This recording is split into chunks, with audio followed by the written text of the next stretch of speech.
Bismillahirrahmanirrahim.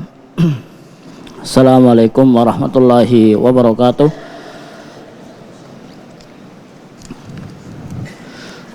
Innal hamdalillah nahmaduhu wa nasta'inuhu wa nastaghfiruh wa natubu ilaihi wa na'udzu billahi min shururi anfusina wa min sayyiati a'malina. Man yahdihillahu fala mudilla lahu wa man yudlil fala hadiyalah. Wa asyhadu an la ilaha illallah wahdahu la syarikalah wa asyhadu anna Muhammadan abduhu wa rasuluh. Yaqulullah tabaraka wa ta'ala, ya ayyuhalladzina amanu taqullaha haqqa tuqatih wala tamutunna illa wa antum muslimun. Fa inna astaqal kalami kalamullah wa khairal hadyi hadyi Muhammadin sallallahu alaihi wasallam wa syarrul umuri muhdatsatuha fa inna kulla muhdatsatin fid dini bid'ah fa inna kulla bid'atin dhalalah wa kulla dhalalatin finnar. Amma ba'du, ayyuhal ikhwah wal akhwat, kaum muslimin dan kaum muslimat, semoga Allah subhanahu wa ta'ala senantiasa melimpahkan rahmat dan taufiknya kepada kita semuanya, dan semoga Allah subhanahu wa ta'ala senantiasa menjaga hati kita untuk selalu istiqamah di dalam menjalankan perintah-perintah Allah subhanahu wa ta'ala dan meninggalkan segala bentuk yang telah dilarang oleh Allah subhanahu wa ta'ala maupun Rasulullah sallallahu alaihi wasallam. Taib ayyuhal ikhwah wal akhwat, azanillahu wa ayakum. Pada pekan yang lalu, yaitu telah kita habiskan kajian kita tentang kitab Syama'ilun Nabi sallallahu alaihi wasallam, hadis-hadis yang menjelaskan tentang akhlak, budi pekerti, kepribadian dan juga sifat yang ada pada Rasulullah sallallahu alaihi wasallam. Tinggal bagaimana kita bisa mengamalkan dari kajian-kajian yang telah berlalu dari kita semuanya. Kenapa? Kalau kita mencari suatu ilmu, maka hendaknya kita, ketika kita mendapatkan suatu ilmu, maka hendaknya kita melakukan amalan tersebut, mengamalkan amalan-amalan yang telah disunnahkan oleh Rasulullah sallallahu alaihi wasallam. Karena apa? Selama kita mencintai Rasulullah sallallahu alaihi wasallam, maka hendaknya kita menyanjung sunnah-sunnah Rasulullah sallallahu alaihi wasallam. Hendaknya kita mengamalkan sunnah-sunnah beliau, dan jangan sekali-sekali kita itu menghinakan sunnah-sunnah Rasulullah sallallahu alaihi wasallam. Karena Allah subhanahu wa ta'ala mengatakan, qul in kuntum tuhibbunallaha fattabi'uni yuhibbukumullah. Maka jika kalian cinta kepada Allah subhanahu wa ta'ala, maka hendaknya kalian menunjukkan dengan apa? Dengan kita mengikuti sunnah-sunnah Rasulullah sallallahu alaihi wasallam. Kita mengikuti perintah-perintah Allah subhanahu wa ta'ala. Muncul fitnah di akhir zaman, ya, yang baru-baru ini, bagaimana banyak orang yang mereka itu menghinakan sunnah-sunnah Rasulullah sallallahu alaihi wasallam, bahkan dengan terang-terangan meminta untuk menghapus ayat-ayat dari Al-Quran. Dengan jumlah 300 ayat harus dihapus atau harus direvisi. Bagaimana Al-Quran direvisi? Al-Quran adalah kalamullah, ucapannya Allah subhanahu wa ta'ala yang diturunkan kepada Rasulullah sallallahu alaihi wasallam. Maka hendaknya kita itu mengamalkan apa yang ada di dalam Al-Quran. Maka justru yang salah adalah orang yang ketika dia itu memahami Al-Quran dengan pemahaman yang salah, dengan pemahaman yang liberal, pemahaman yang menyelisih pemahaman ahlu sunnah wal jamaah. Karena banyak di antara kaum muslimin, ya, dalam tanda kutip, mereka itu mengamalkan suatu amalan kemudian mencari dalil-dalil untuk menyemarakkan amalan tersebut, ya, dicocok-cocokkan, padahal itu bukan yang dimaksud. Maka hendaknya kita banyak menghafalkan Al-Quran, ya, membaca Al-Quran, memahami makna-maknanya, memahami kandungan-kandungan isinya, kemudian kita amalkan. Karena apa? Ketika kita beriman kepada Allah Subhanahu wa taala, karena makna iman adalah apa? Dengan kita mengamalkan, entah itu amalan qalbiyah, amalan hati, dengan kita cinta kepada Allah Subhanahu wa taala, dengan kita ridha kepada Allah Subhanahu wa taala, dengan kita takut dengan azabnya Allah Subhanahu wa taala.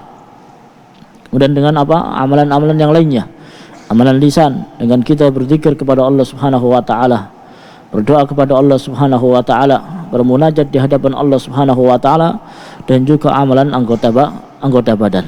Ya, entah itu dengan kita menjalankan salat, menjalankan puasa, menegakkan sunnah-sunnah Rasulullah sallallahu alaihi wasallam. Taib ayyuhal ikhwah wal akhwat azanallahu wa iyyakum.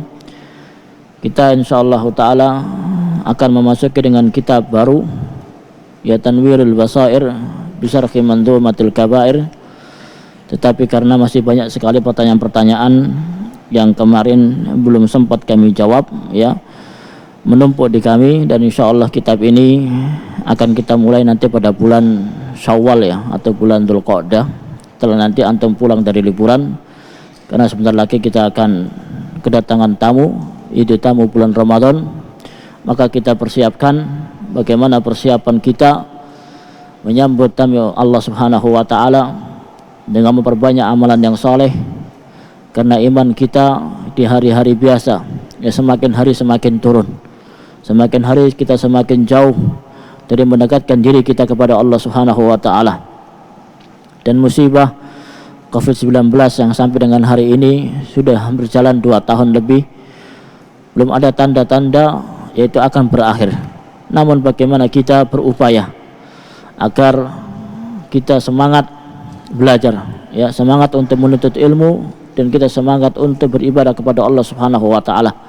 Terutama nanti pada bulan Ramadan, kita persiapkan jiwa kita dan raga kita untuk bagaimana kita banyak beristighfar di hadapan Allah Subhanahu wa taala, meminta ampunan kepada Allah Subhanahu wa taala, dan kita mengumpulkan amalan-amalan yang saleh.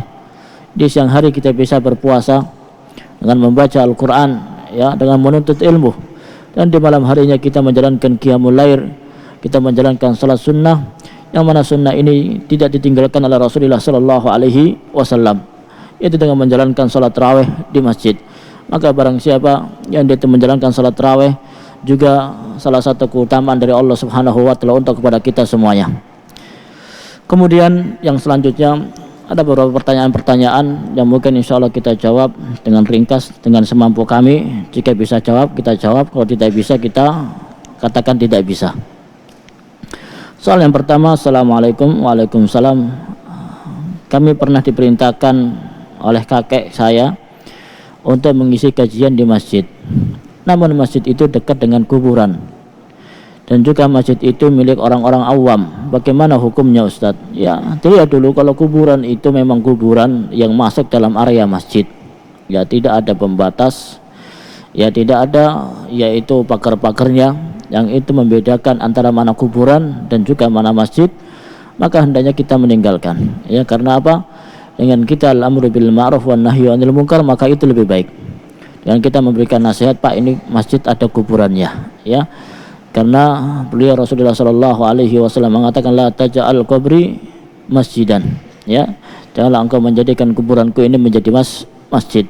Maka tidak boleh kita itu salat di masjid yang terdapat kuburan di dalamnya, atau di sekitarnya atau di depannya, yang itu masih dalam komplek masjid. Tetapi kalau itu di luar, ya, di luar area masjid, masih ada pembatas pagarnya maupun yang lainnya, ya, seperti di kita kan di Masjid Jami', ya, depan kita ini ada kuburan, tapi kuburan bukan masuk di dalam area masjid, ya. Walaupun dia itu adalah orang-orang awam, maka hendaknya kita itu menyampaikan suatu ilmu, ya. Ini pentingnya kita belajar di ma'had.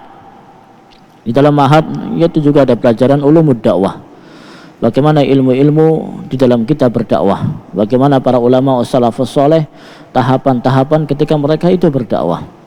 Maka Rasulullah sallallahu alaihi wasallam ya, ketika beliau berawal berdakwah, maka beliau itu apa? Menyampaikan tauhid. Ya, menyampaikan tauhid, dan yaitu memberikan peringatan kepada para sahabatnya tentang bahayanya syirik. Maka kita sampaikan kepada masyarakat orang-orang awam bagaimana pentingnya kita itu menjaga tauhid, menguatkan ketauhidan kita kepada Allah Subhanahu wa taala, dan jangan sampai kita itu terjerumus di dalam dosa, terutama dosa kesyirikan kita kepada Allah Subhanahu wa taala. Karena apa? Di zaman sekarang kesyirikan itu merajalela dari segala sisi dan dari segala penjuru, dari segala bentuk kondisi keadaan masyarakat. Ya, masyarakat yang bawah, menengah, sampai pejabat pun, sampai atas pun, banyak mereka itu melakukan praktek-praktek kesyirikan. Dengan itu mendatangi dukun, ya, mendatangi penyihir, ya, mendatangi kuburan-kuburan yang dikeramatkan, sehingga mereka itu minta-minta kepada selain Allah Subhanahu wa taala. Maka tugas kita adalah menyampaikan dakwah, tetapi apa? Dengan cara yang lemah lembut. Beda antara kita memberikan kajian, memberikan muhadarah di depan orang-orang penuntut ilmu, dan di depan orang-orang awam, ya. Kita sampaikan al-wala wal bara, ya, bagaimana tarhib kita orang yang dia itu melakukan amalan soleh. Kita sampaikan bagaimana kenikmatan surga. Ya, orang itu kalau bekerja saja dikasih diperlihatkan atau disebutkan hak-haknya dia yang sangat mewah, dia itu akan tertarik. Ya, gajinya sekian juta, mendapatkan fasilitas rumah, fasilitas mobil, ya, fasilitas yang lainnya, maka dia itu akan tertarik. Sama ketika orang awam disebutkan bagaimana kenikmatan surga, pentingnya kita menjaga tauhid, pentingnya orang itu yaitu apa? Menjaga sholatnya, pentingnya dia itu menjaga puasanya, banyak melakukan amalan-amalan yang sunnah. Dengan kita sebutkan kenikmatan surga, mala ainun ra'at, ya, wala udhunun sami'at, wala khatara ala qalbi basar. Kenikmatan surga tidak pernah kita lihat, tidak pernah kita bayangkan, ya, tidak pernah kita dengar, tidak pernah terbetik di dalam hati kita, ya.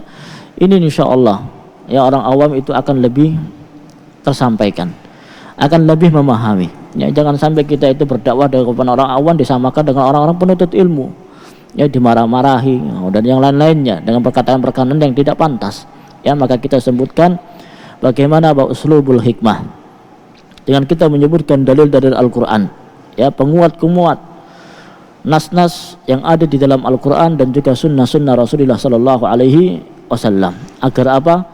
Agar mereka itu bisa dimasuki dengan dakwah-dakwah kita. Kemudian yang selanjutnya juga yang paling penting adalah masalah akhlak, ya, masalah adab kita. Ketika kita pulang ke rumah, kemudian apa? Kita itu akan dipertunjukkan bagaimana keadaan masyarakat di sekitar kita. Kalau kita memiliki akhlak yang mulia, ketemu dengan orang tua, kita mengucapkan salam, ya, assalamualaikum, itu adalah merupakan salah satu bentuk dakwah kita kepada mereka. Ya, ketika kita sering rajin datang ke masjid, ya, orang itu akan melihat, ya, bagaimana seorang talibul ilmi, yaitu tidak banyak bicara, tidak hibah, tidak namimah, tidak banyak berkumpul, tidak banyak berbicara dengan hal-hal yang tidak ada gunanya. Dia sibuk, ya, dengan datang ke masjid, membaca Al-Quran, ya, beribadah kepada Allah Subhanahu wa taala dan yang lainnya.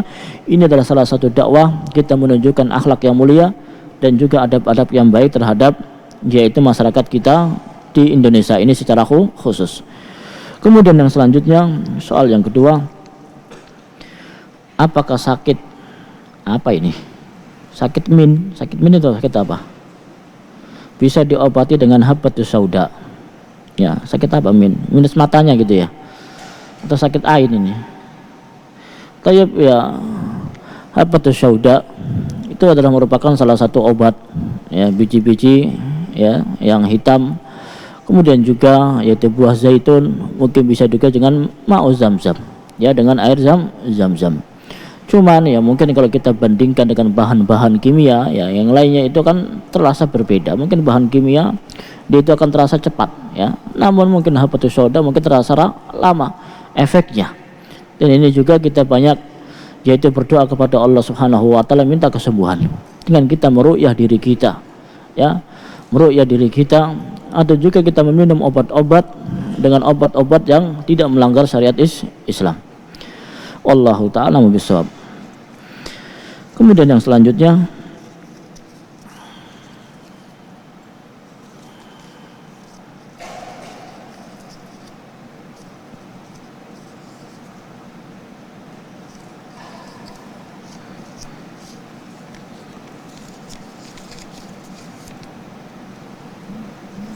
Assalamualaikum Ustaz, Afan, anak punya teman dan teman itu teman lama. Kemudian dia itu pergi meninggalkan begitu saja. Sedih banget. Jahat banget dia Ustaz. Pas lagi nggak ada fulus, langsung dia itu pergi menjauh. Apakah ini termasuk ya teman yang bermanfaat? Ya, ini galau dia. Ya teman ayyuhal ikhwah. Ya teman yang paling baik ya, adalah teman yang sekiranya dia itu teman yang selalu menemani kita di dalam kesedihan maupun kesenangan. Dan yang paling penting adalah teman yang selalu mengingatkan kepada kita tentang kemaksiatan. Jika kita itu salah, bukan malah ditemani ayo ya ke sini dan ke situ, tetapi adalah teman yang ketika dia itu ketika kita memiliki kesalahan, maka dia itu menasihati kita, ya, memberikan peringatan kepada kita. Fadzakir fa inna dzikra tanfa'ul mu'minin, ya. Wallahu a'lam. Kemudian ada pertanyaan, bagaimana kenapa kita dilarang bernama dengan Abul Qasim? Apa hikmah di balik larangan ini? Apa sebab Nabi Muhammad SAW yaitu dikunyahkan dengan nama Abul Qasim? Taib ayyuhal ikhwa azzanallahu wa ayyakum. Hadis dari Rasulullah SAW disebutkan, tasammu bi ismi wala takannu bikunyati. Ya, bernamalah dengan namaku. Kita boleh menyebutkan anak kita dengan nama Muhammad atau dengan nama Ahmad, ya. Tetapi dan janganlah kita berkunyah dengan kunyahku, yaitu kunyahnya Rasulullah SAW Abul Qasim. Para ulama terdapat perselisihan pendapat dalam masalah ini. Ada 3 mazhab. Pendapat yang pertama adalah pendapat yang melarang berkunyah dengan Abul Qasim secara mutlak, ya, pendapat yang melarang berkunyah dengan Abul Qasim secara mutlak. Di antara ulama yang berpendapat demikian adalah Imam Syafi'i rahimahullahu taala, ya, dan para ulama menyebutkan bahwa ini adalah madhab zahiriyah. Mereka berdalil dengan sabdanya Rasulullah SAW, wala takannu bikunyati, dan janganlah engkau berkunyah dengan kunyahku. Pendapat yang kedua adalah pendapat yang menyatakan boleh secara mutlak, ya, boleh secara mutlak. Namun mereka mengatakan bahwa larangan di dalam hadis ini terkhusus ketika di masa hidupnya Rasulullah SAW, ya, di masa hidupnya Rasulullah SAW, yaitu tidak boleh menggunakan nama Abul Qasim. Mereka berdalil bahwa suatu hari Nabi SAW di pasar dan beliau mendengar seorang laki-laki memanggil dengan sebutan wahai Abul Qasim. Maka beliau SAW menoleh, dan laki-laki itu berkata, bukankah engkau yang saya maksud? Dia maksud wahai Rasulullah SAW, tetapi saya memanggil Abul Qasim itu dengan orang yang lain, tetapi kunyahnya adalah sama. Maka Rasulullah SAW mengatakan, sammu bi ismi wala takannu bikunyati, berilah nama dengan namaku, namun jangan berkunyah dengan kunyahku. Mereka memahami bahwa larangan tersebut khusus ketika Rasulullah SAW masih hidup. Pendapat yang ketiga, tidak boleh bagi seseorang yang bernama Muhammad berkunyah dengan nama Abul Qasim. Ya, contohnya ada namanya Muhammad, kemudian dia memiliki nama kunyah Abul Qasim. Dan boleh bagi yang namanya bukan Muhammad berkunyah dengan Abul Qasim. Ya, ini adalah pendapat yang ketiga, wallahu ta'alam. Maka pendapat yang lebih rajih adalah pendapat Al-Imam Malik rahimahullahu ta'ala, bahwasanya larangan tersebut khusus pada masa hidupnya Rasulullah SAW, ya, khusus di masa hidupnya Rasulullah SAW, tidak dikhususkan setelah beliau SAW yaitu telah meninggal dunia. Adapun ketika seseorang memanggil Muhammad di masa hidupnya, ya, Rasulullah SAW, maka tidak kita samarkan, ya, sebagaimana Allah Subhanahu wa taala mengatakan, taj'alu du'a ar-rasuli bainakum ka du'ai ba'dikum ba'da. Ya, kita membedakan bagaimana kita memanggil Nabi Muhammad sallallahu alaihi wasallam ketika para sahabat itu hidup di zamannya beliau dan ketika Rasulullah sallallahu alaihi wasallam telah meninggal dunia. Wallahu a'lam. Adapun hikmahnya ya kita tidak mengetahuinya. Ustaz, bagaimana dengan penyakit HIV atau penyakit AIDS yang sampai sekarang belum ditemukan obatnya? Ya, semakin hari dan semakin waktu semakin muncul penyakit-penyakit baru. Ya, yang dahulu kala tidak ada. Ini disebabkan apa? Disebabkan semakin banyaknya orang itu bermaksiat. Semakin banyak muncul dosa-dosa yang baru. Ya, semakin banyak muncul budaya-budaya jelek yang ada pada masyarakat sehingga menyebabkan Allah Subhanahu wa taala murka kepada kita semuanya. Apa obatnya? Obatnya kita bertaubat kepada Allah Subhanahu wa taala. Ya. Dan kita kembali kepada Al-Qur'an. Ya, kita hijrah dari suatu hal-hal yang menjerumuskan kita kepada dosa dan kita berhijrah dengan kita mentauhidkan Allah Subhanahu wa taala. Ya. Kenapa Rasulullah sallallahu alaihi wasallam mengatakan idza tabayatum bil inah ya wa akhadtum adnabal baqar wa taraktumul jihad sallallahu alaikum dullan la yanzi'uhu hatta tarji'u ila dinikum. Ya, jika kalian disibukkan dengan riba, disibukkan dengan urusan dunia, disibukkan dengan bercocok tangan, disibukkan dengan bertani, ya, maka kita itu akan dihinakan oleh Allah Subhanahu wa taala dan kehinaan itu tidak akan dicabut sampai kita kembali kepada siapa? Sampai kita kembali kepada Allah Subhanahu wa taala, ya. Maka bukan berarti tidak ditemukan obatnya. Ya, mungkin obatnya ada, tapi manusia itu adalah terbatas. Ya, namun yang paling baik ketika kita itu sakit, ya berarti Allah Subhanahu wa taala masih sayang kepada kita. Ada kita cari sebab-sebabnya. Apa sebab Allah Subhanahu wa taala memberikan penyakit? Ya, kita bermuhasabah. Sebagaimana sahabat Umar mengatakan, hasibu anfusakum qabla an tuhasabu yaumal qiyamah. Ya, hendaknya kita itu bermuhasabah terlebih dahulu. Ya, apakah dengan penyakit-penyakit yang kita alami ini ada kaitannya dengan dosa-dosa yang telah kita lakukan? Kalau memang kita itu merasa iya kita melakukan sebuah dosa, pernah entah itu pernah mencuri, ya pernah berzina wal iyadu billah, ya pernah berhibah, pernah menipu orang lain, maka hendaknya kita itu bertaubat kepada Allah Subhanahu wa taala. Maka niscaya insyaallah taala yaitu Allah Subhanahu wa taala itu akan menyabut penyakit-penyakit yang ada di dalam kita.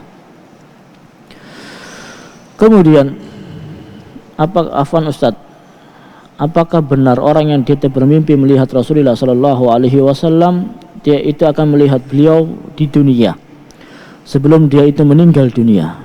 Iya, sebagaimana kita jelaskan bahwasanya bermimpi adalah di dalam tidur kita. Kita bermimpi bertemu dengan Rasulullah sallallahu alaihi wasallam dan syaitan itu tidak mampu untuk menyerupai Rasulullah sallallahu alaihi wasallam. Adapun ketemu dengan Rasulullah sallallahu alaihi wasallam dalam keadaan nyata setelah meninggalnya beliau Rasulullah sallallahu alaihi wasallam, maka ini tidak terjadi, ya. Yang terjadi hanyalah mimpi bertemu dengan Rasulullah sallallahu alaihi wasallam, tetapi dia itu harus jujur, ya. Jangan sampai dia itu mengada. Kemudian yang selanjutnya, apakah kita boleh berdoa untuk bermimpi melihat Rasulullah sallallahu alaihi wasallam? Ya.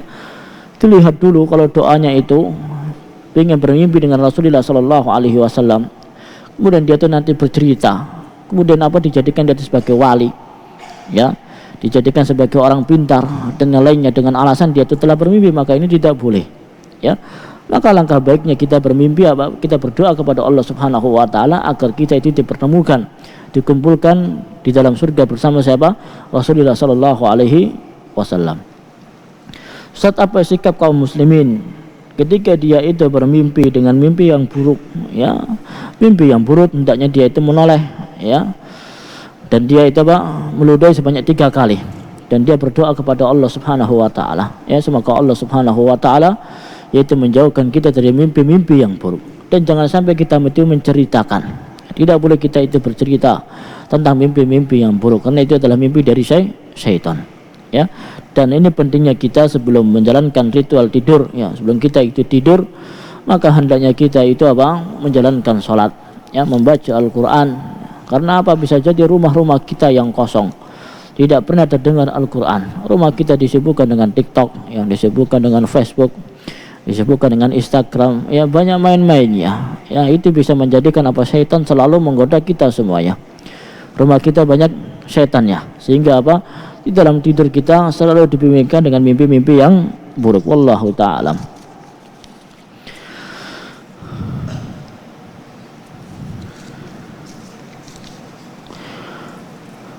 Apakah boleh apabila guru mengaji minta upah kepada anak muridnya yang sudah ditentukan jumlahnya? Ya tergantung, ya tergantung. Ketika dia itu apa,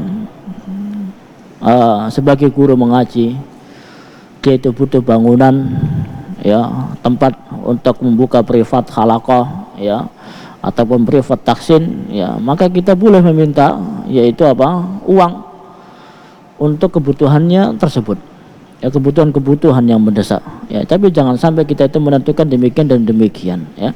Ketika kita mengajari orang, itu banyak sekali pada zaman sekarang ini teman-teman kita, ya saudara-saudara kita muslim, ketika dia itu mengisi kajian-kajian di masjid-masjid, ya kemudian dia itu mengatakan apa, Pak tolong ya nanti pekan depan ditambahi, ditebelin lagi amplopnya. Ya ini musibah, ini terjadi, ya jangan sampai kita tujuannya kita mengajarkan suatu ilmu, kita menyampaikan suatu kajian muhadarah atau khutbah, ya ketika dia itu amplopnya kurang, besoknya mengatakan Pak tolong amplopnya ditebelin lagi, ya atau uangnya ditambahin sedikit saja, tambahin lagi, ya ini adalah musibah terhadap kita semuanya. Tapi kalau orang itu memang ya itu apa namanya, setiap harinya dia itu hanya mengajarkan suatu ilmu, bisa jadi dia itu mengambil upah dari pekerjaannya. Al-Imam Nawawi rahimahullahu taala menyebutkan, ya ketika beliau menyarah suatu hadis, ya bahwa hadis adanya menunjukkan bolehnya mahar, bolehnya upah, ya berupa pengajaran Al-Quran, dan juga bolehnya mengupah seseorang untuk mengajarkan Al-Quran. Tetapi tidak boleh kalau kita itu banyak ya memadharatkan orang lain, ya, mengajarkan Al-Quran mintanya berjuta-juta rupiah. Ya Rasulullah Shallallahu Alaihi Wasallam mengatakan, Inna akhaqqa ma akhadtum alaihi ajran kitabullahi ta'ala. Hadis riwayat Al-Imam Bukhari, sesungguhnya yang lebih pantas untuk diambil upah adalah dari pengajar Al-Quran. Ya, boleh kita mendapatkan upah tetapi dengan yang secukupnya saja. Wallahu ta'ala bishawab. Kemudian bagaimana cara agar istiqomah yang baik di dalam pondok maupun di luar pondok? Ya istiqomah ini memang adalah suatu yaitu hal yang sangat sulit sekali. Kenapa? Banyak sekali godaan-godaan syaitan. Karena syaitan, iblis, dia sudah berjanji kepada Allah Subhanahu wa taala untuk menjerumuskan kita semuanya, ya, agar kita itu menjauhkan dari mentauhidkan Allah Subhanahu wa taala, ya, agar kita itu yaitu apa namanya, dijerumuskan dengan kesyirikan, dijerumuskan dengan dosa-dosa. Maka hendaknya kita itu memohon kepada Allah Subhanahu wa taala. Makanya apa, di dalam salat kita selalu berdoa kepada Allah Subhanahu wa taala, ihdinas siratal mustaqim, ya Allah tunjukkanlah kepadaku jalan yang lurus. Ya istiqomah adalah perkara yang sangat sulit sekali. Makanya kalau kita ingin istiqomah, kita niatkan ikhlas kepada Allah Subhanahu wa taala. Yang kedua, merasa bahwasanya Allah Subhanahu wa taala senantiasa melihat kita. Allah Subhanahu wa taala senantiasa mendengar ucapan-ucapan kita.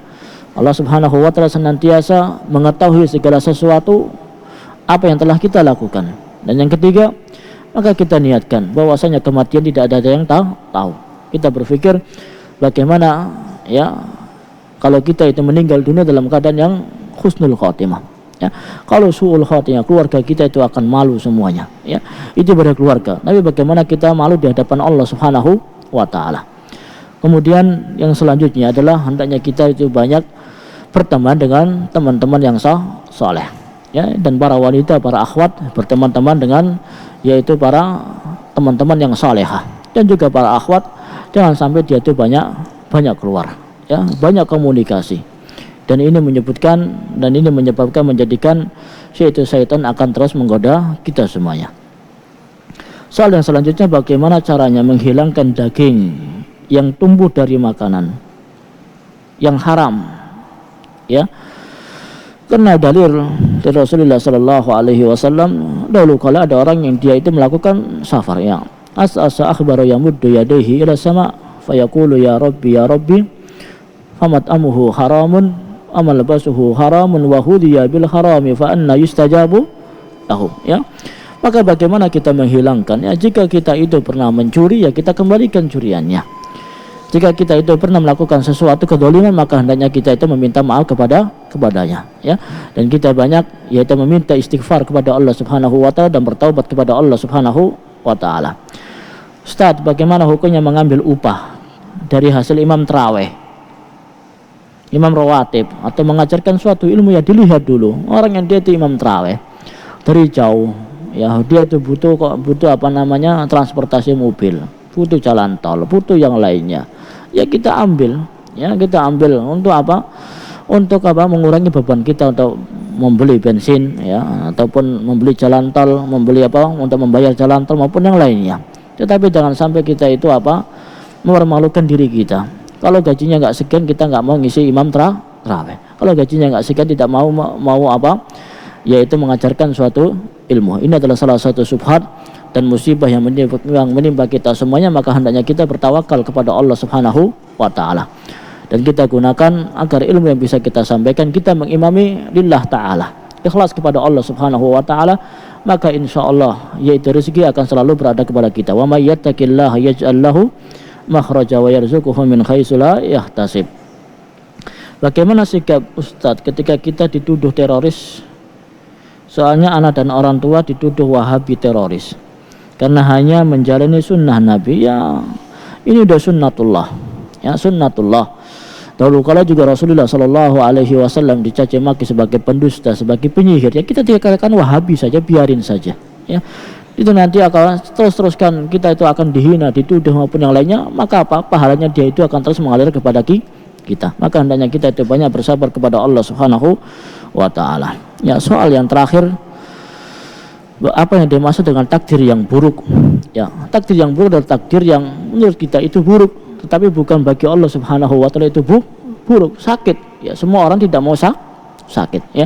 Tapi kalau kita itu sakit, ya, kita itu merasa susah dan itu memburukkan kondisi kita, maka ada hikmahnya. Bisa jadi Allah Subhanahu wa taala akan mengampuni dosa-dosa kita, dan juga ada hikmah-hikmah yang lainnya daripada Allah Subhanahu wa taala, yaitu menghukum kita di akhirat. Maka dengan kita mendapatkan musibah, maka Allah Subhanahu wa taala mengajukan hukuman itu di dunia dan meninggalkan nanti di akhirat. Wallahu ta'ala bisawab. Wa sallallahu ala nabiyyina Muhammad wa ala alihi wa sahbihi wasallam.